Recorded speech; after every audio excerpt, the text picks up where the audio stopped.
بسم الله الرحمن الرحيم لا حول ولا قوة إلا بالله العلي العظيم الحمد لله رب العالمين صلى الله على سيدنا محمد وآل الطيبين الطاهرين اللهم صل على محمد وآل محمد لا سيما بقية الله في الأرضين جل الله تعالى فرجه الشريف اللهم أخرجني من ظلمات الوهم وأكرمني بنور الفهم اللهم افتح علينا أبواب رحمتك وانشر علينا خزائن علومك برحمتك يا أرحم الراحمين.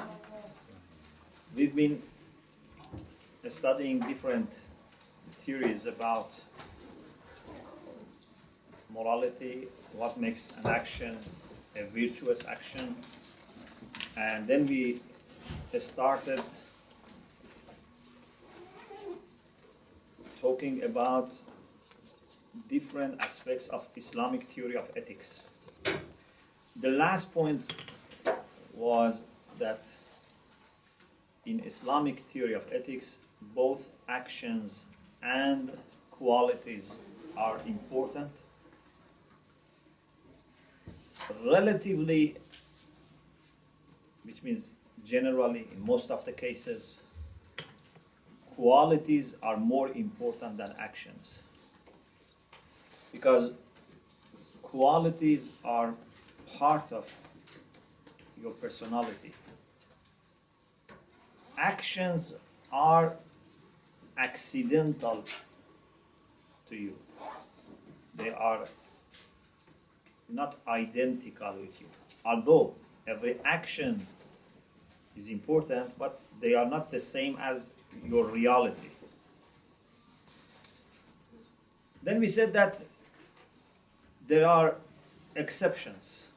There are cases that one action can be so crucial that the action can change your destiny, even one action, or even destiny of a nation, or even sometimes it can change the course of history.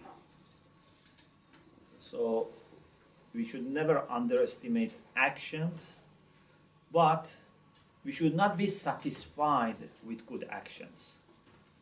This is the conclusion for this section. Okay? Never underestimate any single action. Even when I say action, doesn't need to be something you do it outside. Even your thought, your ideas, your memories, your intentions, these are also actions.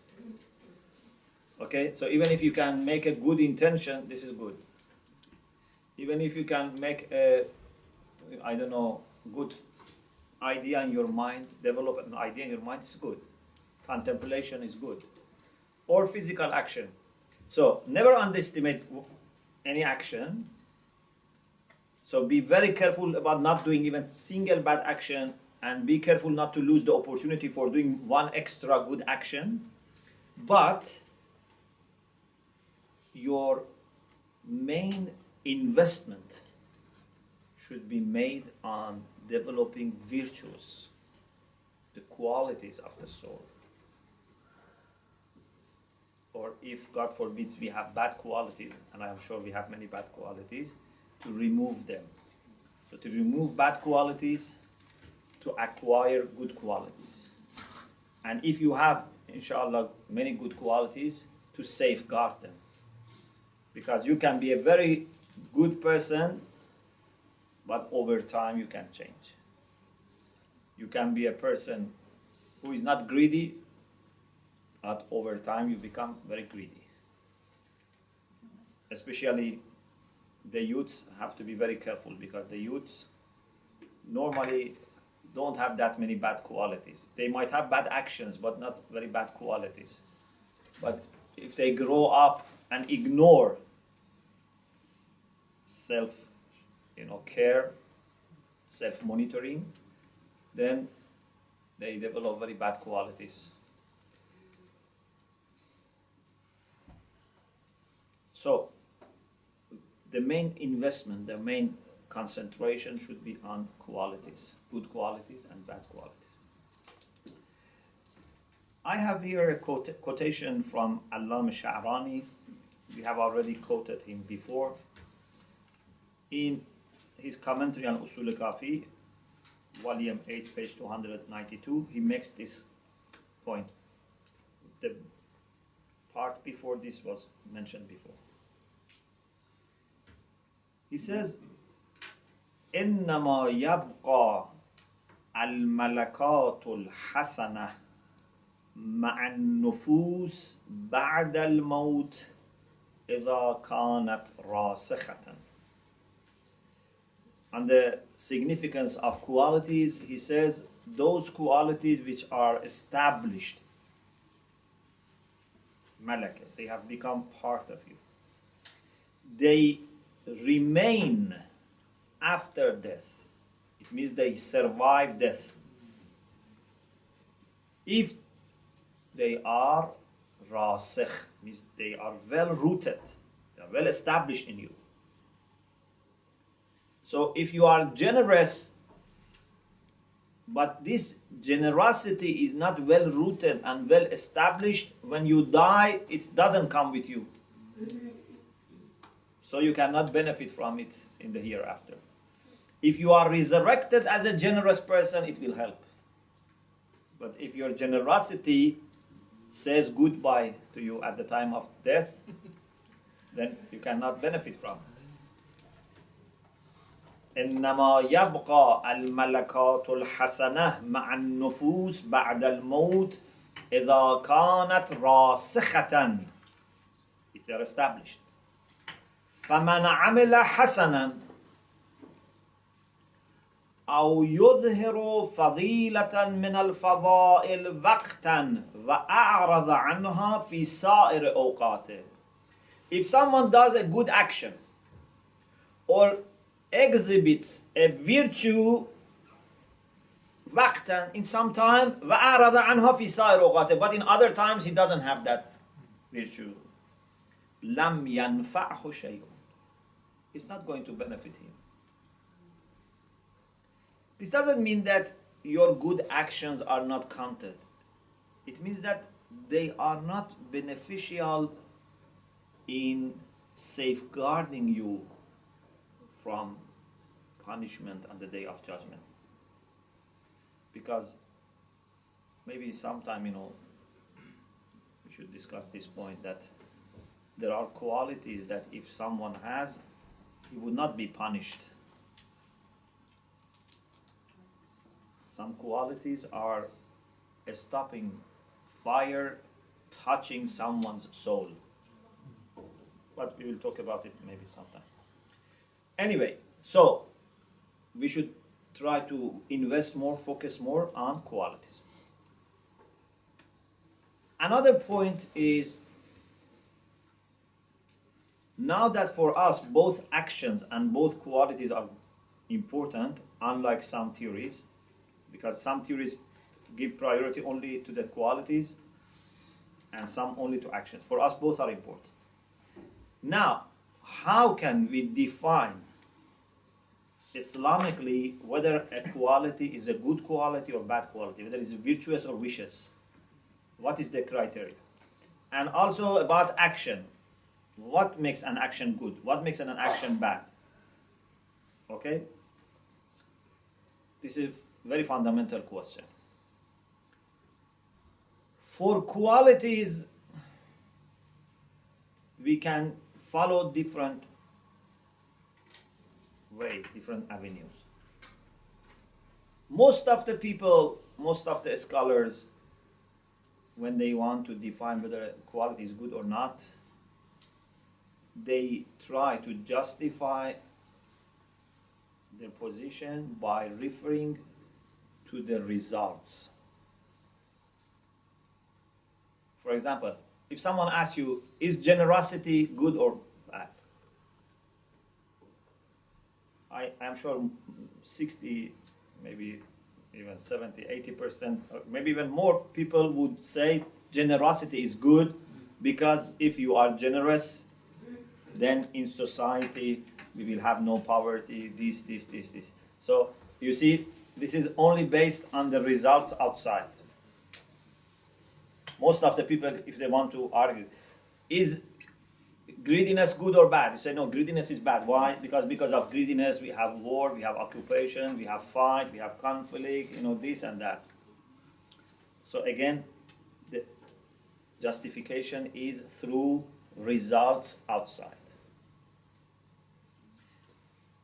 In other words, if you want to be more precise, it means that they explain whether a quality is virtue or not by referring to the results of the actions which are related to those qualities. Which means if that quality is acted upon, would have these results. You understand? Yes. This is the way most of the people argue.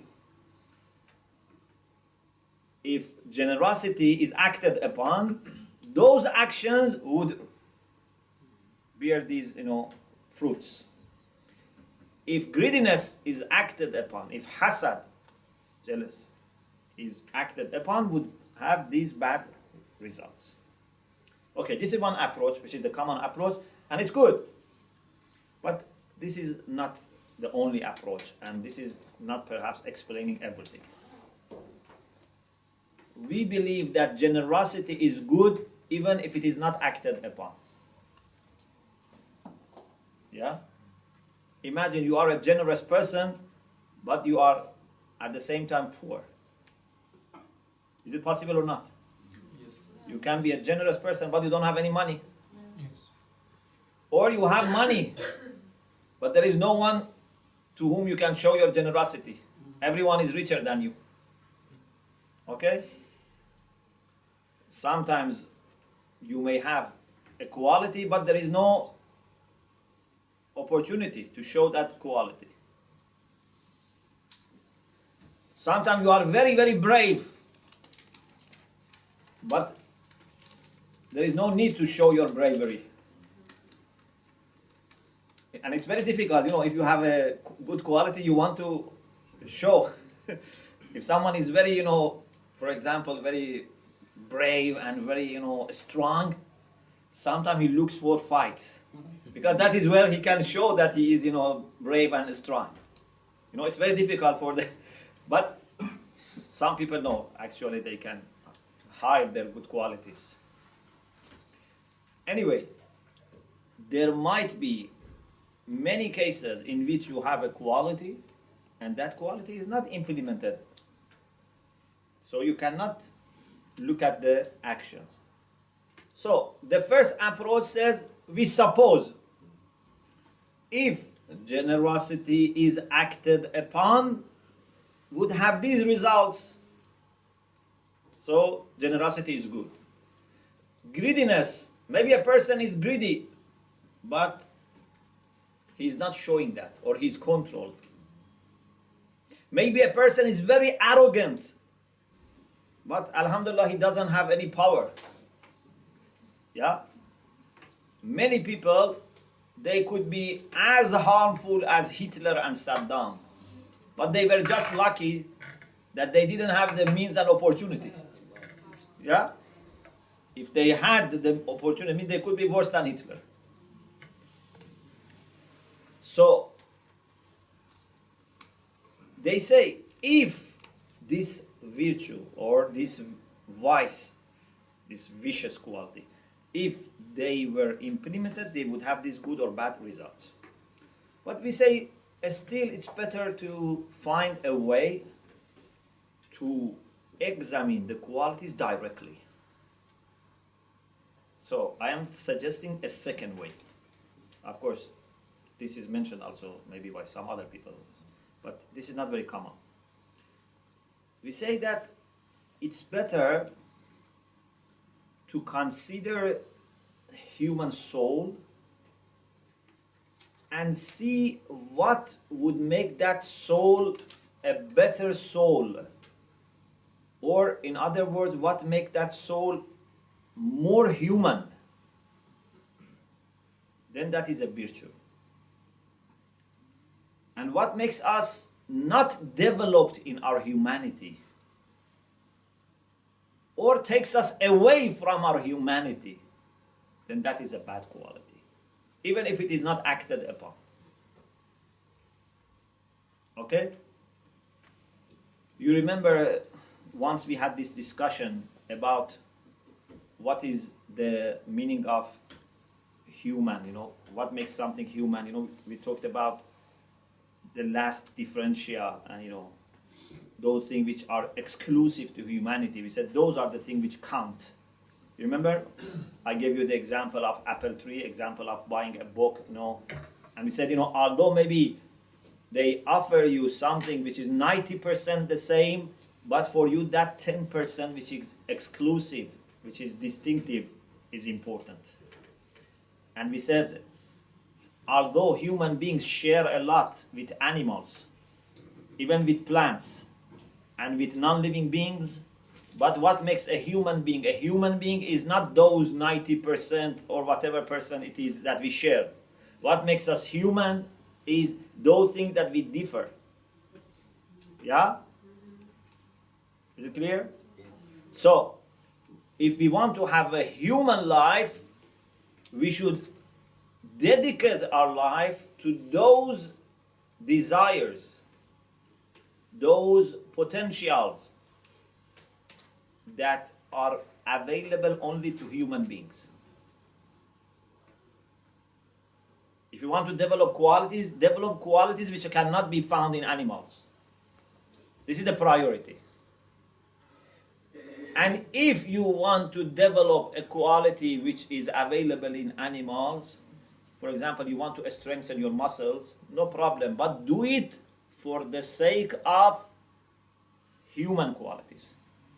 Otherwise, as such, they have no value. Why you want to, for example, be a person who can run very fast, like a tiger? This why is very important. For us as a human being, if we dedicate our life to those desires which are only available in human beings, is very rational. I want to learn. Search for knowledge is a human thing. You don't need to justify this by adding another thing. If you can add another human or divine reason, that's very good. For example, you say, I want to learn for the sake of Allah. I want to learn for the sake of helping other people. But even if you don't have anything else, you say, I want to learn for the sake of learning. Still, it's a human approach. Because we have this thirst for knowledge. We have this curiosity. Search for beauty.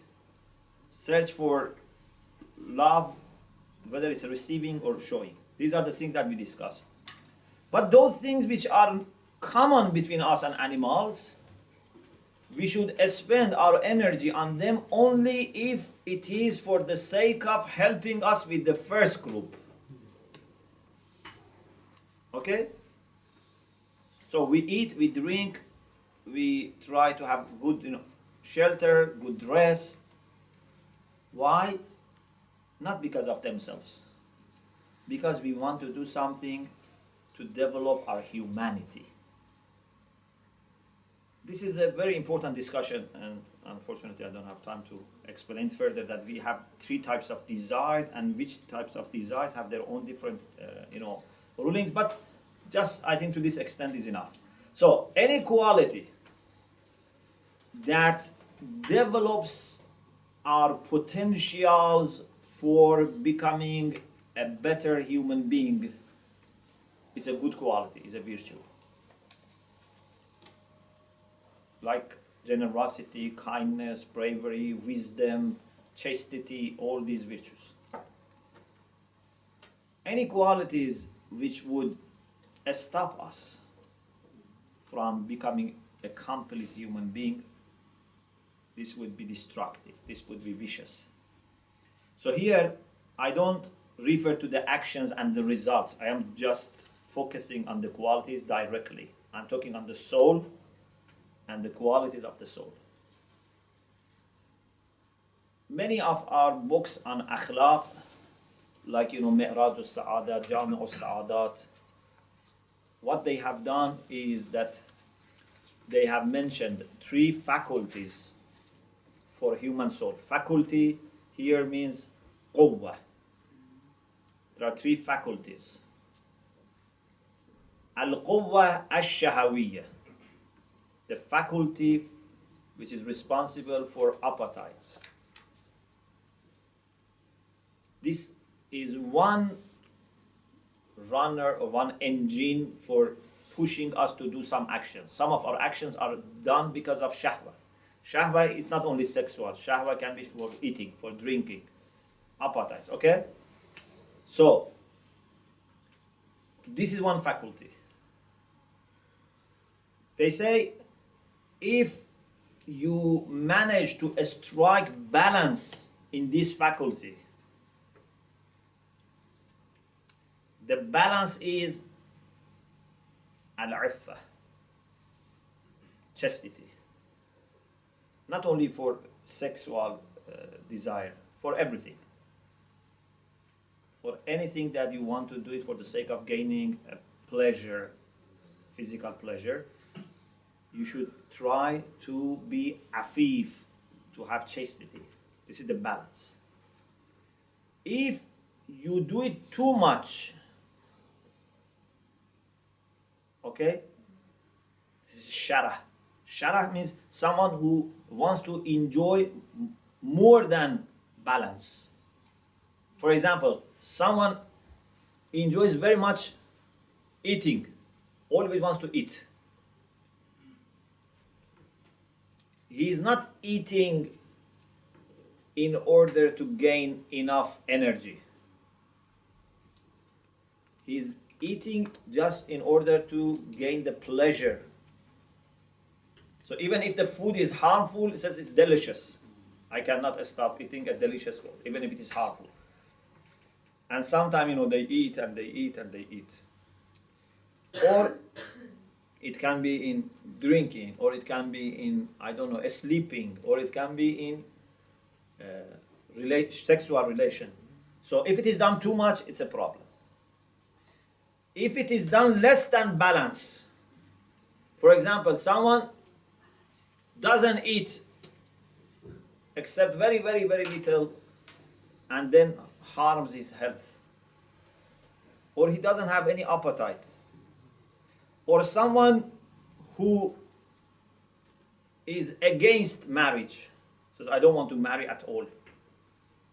And not only he doesn't want to marry, he doesn't have any desire for the opposite sex. This is not a virtue. A human being should have this desire. Yes, you control your desire, or you satisfy it through a legal, a moral, a religious way. Yeah? So you have iffa. But if someone doesn't feel any attraction to the opposite sex, or doesn't feel anything good in marriage, and says, if I live alone, I am better. Of course, sometimes you say this because of bad experiences. That's another issue. But someone has no feeling at all. For him, a man, if she's a woman, or a woman, if he's a man, is like a stone. This is not a healthy approach. Okay? So the balance is iffa. This is faculty of appetite. Then we have faculty of anger. Al-quwwatul ghadabiyya. This is very important faculty, because this is the faculty that helps you defending yourself, help you resisting against attacks and threats. The balance for al-quwwatul ghadabiyya, the faculty of anger, is what? Ash-shaja'a, bravery. Bravery is the balance. Brave is the person that in a very balanced way, in a moderate way, exercises his anger. But sometimes people go to the extreme. Okay? They are always angry. They are always attacking, always swearing at people. Okay? This is not good. This is not shaja'ah if you attack everyone. You shouldn't be like a wolf, like a wild animal. A brave person is the one that knows when to exercise his bravery. You have to be a brave person, but sometimes be beaten up and do nothing. Yeah? But it's very difficult. If you are a brave person and then remain, silent or do nothing, it's very difficult. Sometimes, for example, when we look at the life of Imam Ali alayhi salam, we are very impressed by his bravery during the battles. In, Badr, Uhud, Khandaq, all these battles. Which, of course, is true. He was very brave. But the way Imam Ali reacted after the demise of the Prophet shows more control over the self than those braveries during the battles. That's much more difficult to be such a brave person who is the first Muslim, who is, son-in-law of the Prophet, the cousin of the Prophet, the legitimate successor of the Prophet, but for the sake of Islam, you remain silent. This is much more difficult and needs much more strength than the first. Although the first is great, but I'm saying this is even greater. So, the brave is the one who is balanced. Sometimes people go to extreme, they do it too much. They want to attack everyone, they feel everything is a threat, they want to respond. And sometimes they go to this extreme and nothing makes them angry. Nothing makes them respond. They are very passive. If someone does injustice to them, to their family, to people, still they do nothing. This is also a problem. This is called jobna. This is to be fearful. Yeah? They have, in Farsi we say some people are like potato. Meaning they have no nerve. Yeah? They feel nothing. If potato was feeling these things, would not become sometimes that big. So, of course, for potato to be potato is perfection, but for a human being to like potato is not a perfection. Yeah. We have to remember. Sometimes we say, for example, this human being is like a wolf. Okay, a human being to be wolf is not good, but a wolf to be wolf is perfection. Yeah. So, this is the two sides. Then we have al-quwwatul aghila, the faculty which is responsible for understanding, for rationality. What is the balance? Al-hikmah, wisdom. A wise person is the one who is able to use his reason, his aql properly.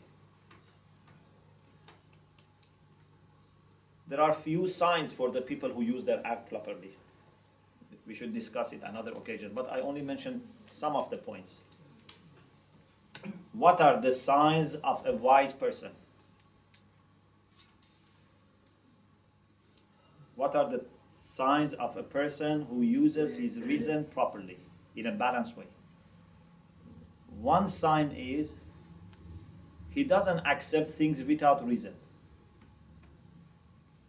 If you believe in everything that you are told, you are not using your aql. Allah has not made us just a flash memory that people put in us everything. You should say, this is true, this is false. I only accept those things which have argument behind them, a proof. So, you should not accept everything. You should accept the things which have reason. But Also, when there is reason, you have to accept. There are people who don't accept even if there is reason. This is also a problem. They have also gone to extreme. Both have problem. Whether those who accept everything easily or those who are never convinced. There are people that can never make up their mind. It's a problem. If you trust everyone that you see, it's a problem. If you cannot trust anyone, this is also a problem. Okay? You have to be able to exercise your rational faculty in the way that sometimes you accept, sometimes you don't accept. So, a wise person accepts with reason, doesn't accept without reason.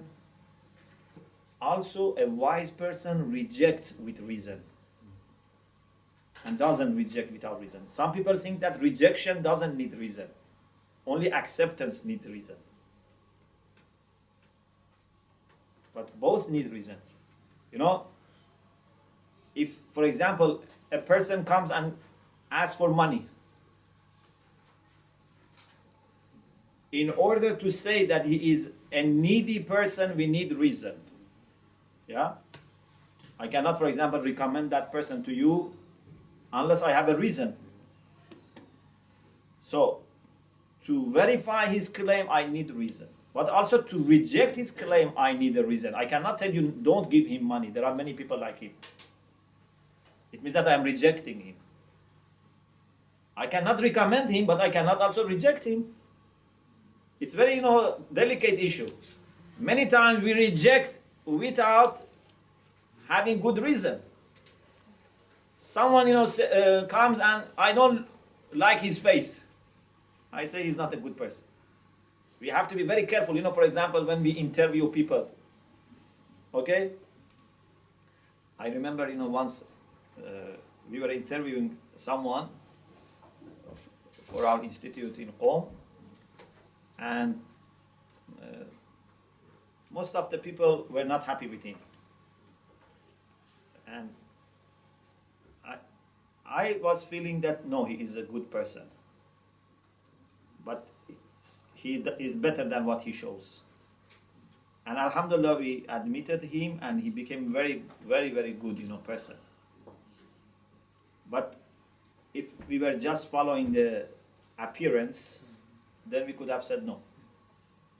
We have to be very careful. Of course, we cannot accept people without reason, but also we cannot reject people. It's very difficult to be a judge. Even interviewing is very difficult. Very, very difficult. So, a wise person accepts with reason, doesn't accept without reason, rejects with reason, doesn't reject without reason.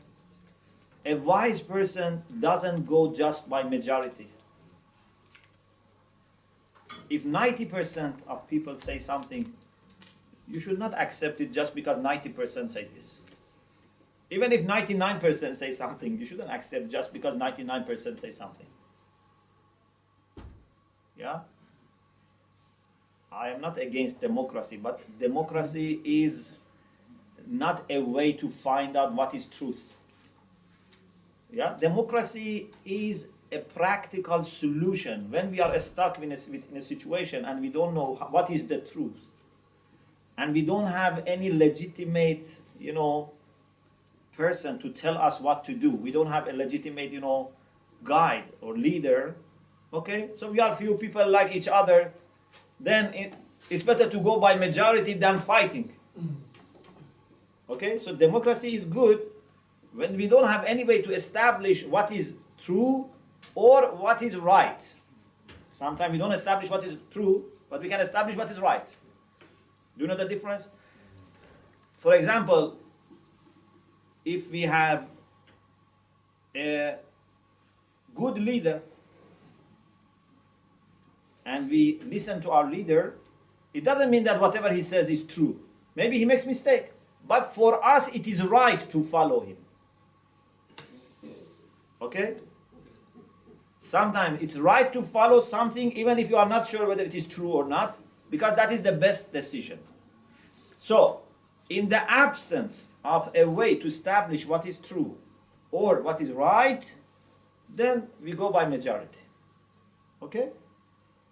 But in your mind, you should not be convinced just because majority say this. You say, okay, I have my opinion, I am not convinced, but I come by majority. But if you think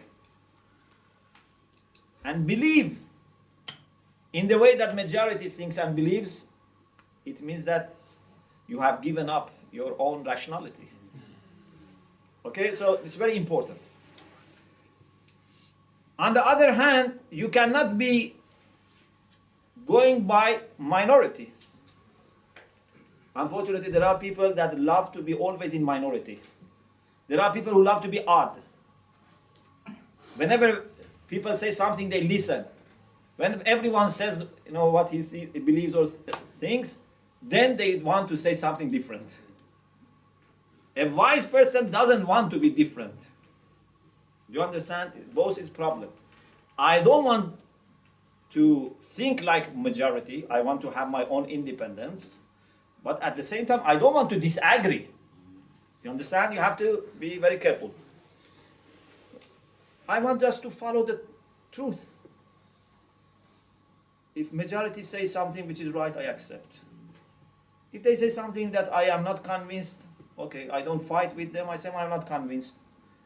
I wish I was thinking like you. I don't have any problem to be like you. I don't want to be different, but this is the way I think. So this is also very important. I don't know if you have seen people like this, that they want to be always different. Yeah? Another also sign of a wise person is that they are not against old things just because they are old. There are people that they think only new things are better. They are biased against the things which have history, against the things which have a tradition behind them. Unfortunately, this is in the mind of many people. Always they want something new. Let's go to a new, for example, a speaker. Let's go to a new majlis. Let's listen new things.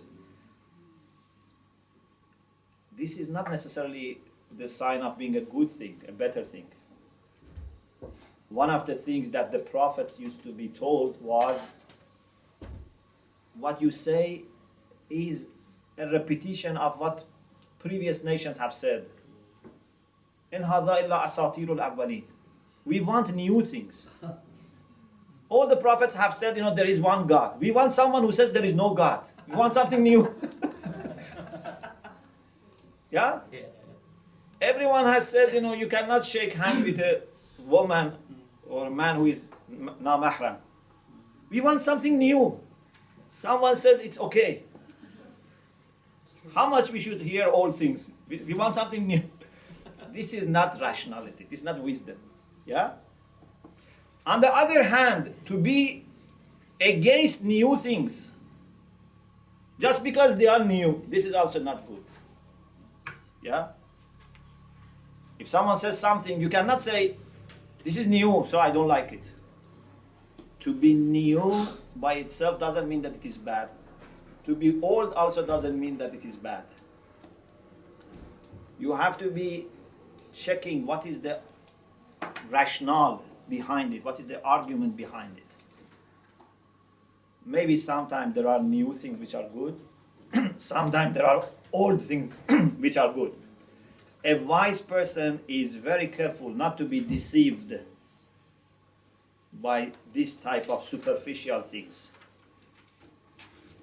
Many times to be old means better.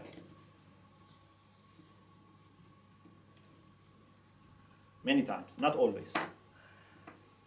For example, if there is a fatwa, okay, if there is a scholarly opinion,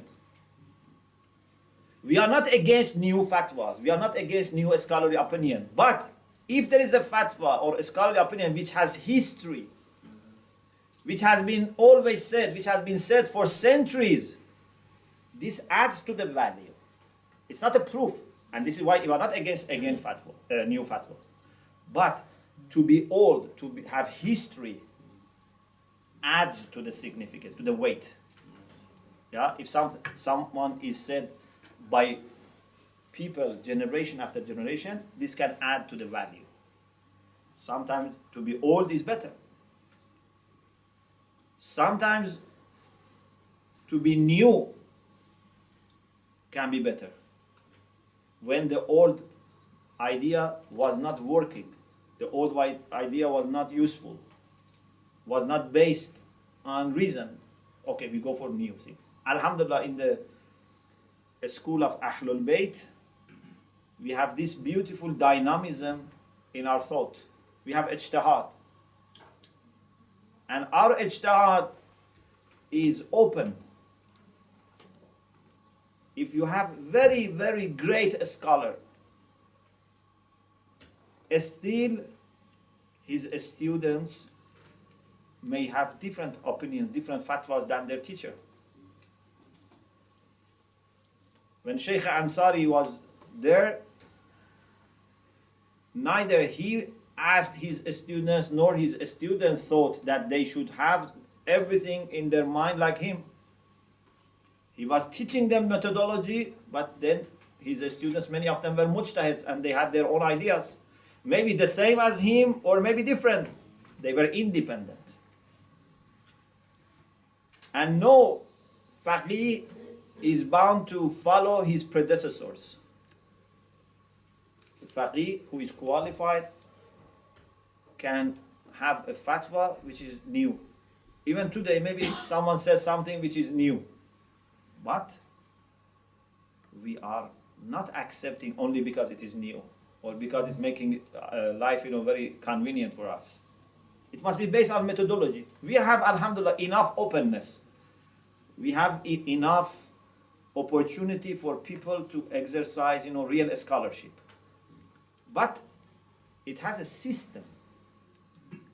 If you do it too much, if you stretch it too much, then the whole frameworks will collapse. There is a way to do it.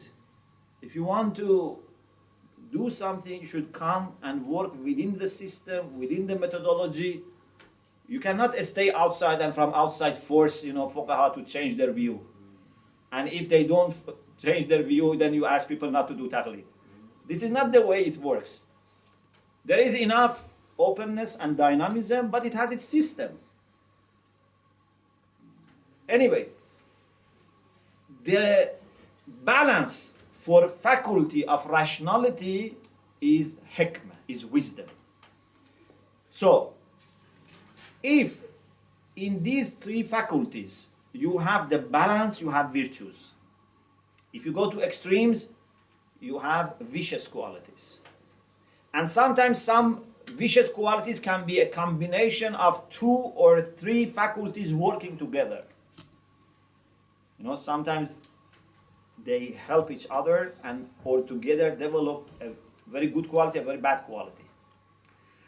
If in all these 3 qualities, the 3 faculties, you reach the balance, then you have achieved adala,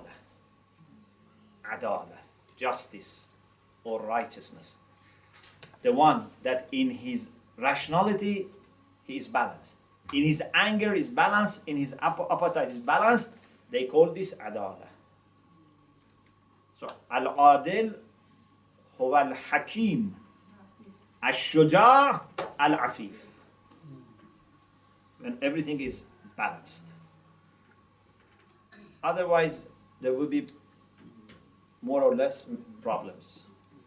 So, this was the way that ulama were looking at human virtues, and if you study Jamu Sa'adat, Mi'raj Sa'adat, you see they come up with the list of virtues and vices according to the qualities of soul.